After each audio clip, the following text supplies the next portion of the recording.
BNP এবং NCP নেতাদের পাল্টাপাল্টি বক্তব্যে গতিপথ বদলে যাচ্ছে রাজনৈতিক দলগুলোর। জাতীয় ঐক্যে তৈরি হয়েছে ফাটল, পদত্যাগের কাদা ছোড়াছুড়িতে বিভ্রান্তি জনমনে। শনিবার দুপুরে রাজধানীর বাংলা মোটরে এনসিপির অস্থায়ী কেন্দ্রীয় কার্যালয়ে সংবাদ সম্মেলন করেন দলটির শীর্ষ নেতারা। দেশে যে ক্রান্তিকালীন পরিস্থিতি চলছে এই বিষয়ে আহ্বায়ক নাহিদ ইসলাম বলেন, অন্তর্বর্তী সরকার শুধু নির্বাচন আয়োজনের জন্য নয়, বরং জুলাই গণহত্যা সহ বিগত সময়ের অনাচারের বিচার ও মৌলিক সংস্কার করাও সরকারের দায়িত্ব।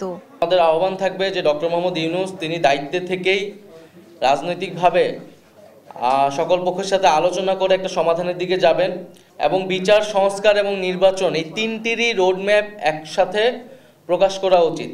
জাতীয় রাজনীতিতে আবারও ১-১১ ফিরে আসার আশঙ্কাও জানান এনসিপি নেতারা।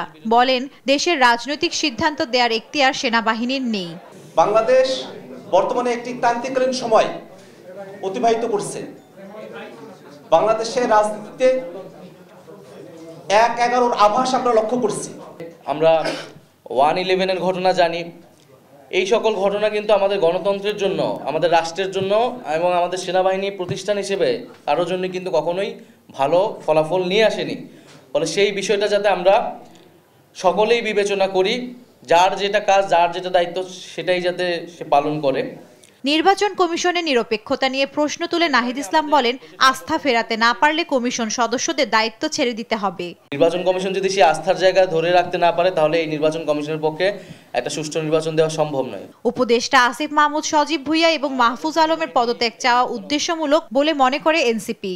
যে দুই ছাত্র উপদেষ্টা অন্তর্বর্তী সরকারে রয়েছে তাদের সাথে জাতীয় নাগরিক পার্টির কোনো সম্পর্ক নেই। তাদেরকে জাতীয় নাগরিক পার্টির সাথে সংযুক্ত করে এক ধরনের অপপ্রচার এবং তাদেরকে হেয় করার চেষ্টা করা হচ্ছে।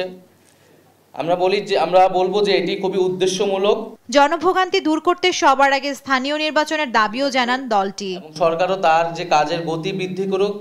জান্নাতুল মোহনা, দেশ টিভি, ঢাকা।